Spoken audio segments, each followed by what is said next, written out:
Oi, pessoal. Me chamo Viviane Ribeiro e, dando continuidade à apresentação da mesa, temos também aqui exemplares de artrópodes e equinodermos.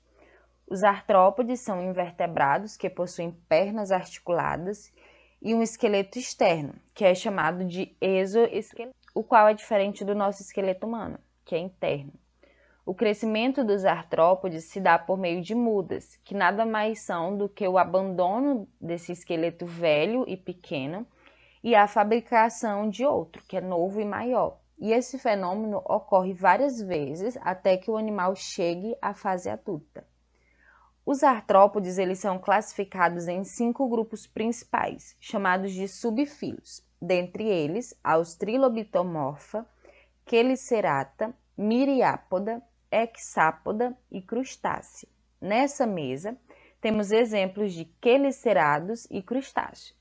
Então, a palavra crustáceo, ela deriva do latim e a parte crusta faz referência à pele grossa ou crosta, que, em geral, é espessa e constituída por carbonato de cálcio em adição à quitina encontrada em todos os artrópodes.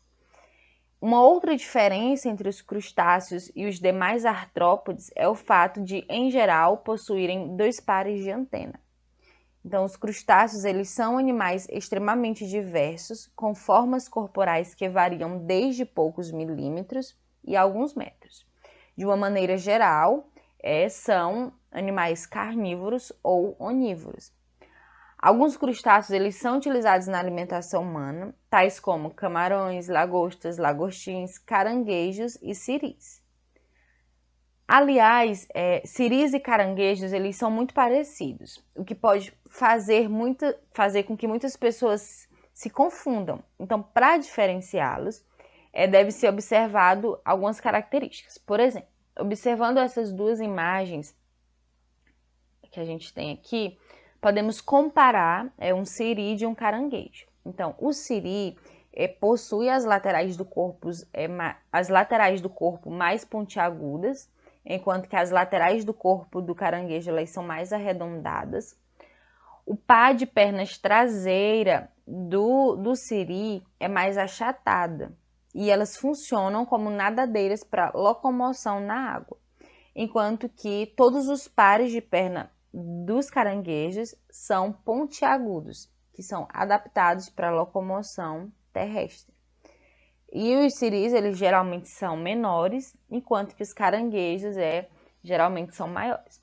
É importante entender ainda que todo siri é, na verdade, um caranguejo, mas nem todo caranguejo é um siri. Por quê? Porque siri é o nome popular dado aos animais de uma família de caranguejo, que é a família Portunidae. Quanto ao filo Chelicerata, estes são animais caracterizados por possuírem 6 pares de antenas, um par de quelíceras, um par de pedipalpos, 4 pares de pernas locomotoras e também são caracterizados por não possuírem mandíbulas e nem antenas. Temos como exemplo nessa mesa o límulo ou caranguejo ferradura, que apesar do seu nome, está mais próximo das aranhas e escorpiões do que dos próprios caranguejos. Então, são animais que não ocorrem no Brasil, mas são importantes para que a gente possa entender a evolução dos quelicerados. Então, os límulos, eles são representantes do mais antigo grupo animal que ainda vive na Terra e que surgiu há cerca de 400 milhões de anos. Então, as fêmeas dos límulos, elas põem em média 20 mil ovos em covas feitas por elas na areia da praia e as larvas, elas eclodem após 2 semanas. Os caranguejos juvenis, eles passam geralmente os 2 primeiros anos de vida nas águas marinhas costeiras, onde há mais comida e também a salinidade é mais baixa. E aí depois eles migram para as águas profundas, onde eles permanecem até se tornarem adultos e estarem prontos para reprodução.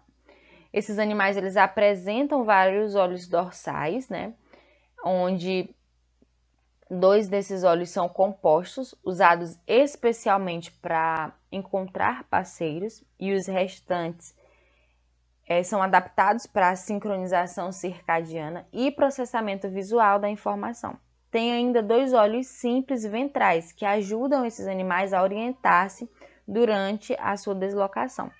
Então, os caranguejos ferradura são considerados como vulneráveis à extinção, visto que são animais muito utilizados pela indústria farmacêutica. E isso acontece porque o sangue azulado desses animais fornece a única fonte natural conhecida de lisado de amebócitos de límulo, que é uma substância que detecta um contaminante chamado de endotoxina, e inclusive esse sangue ele serve para testar vacinas. E na mídia há várias matérias atuais falando desses animais e da sua importância para esses testes.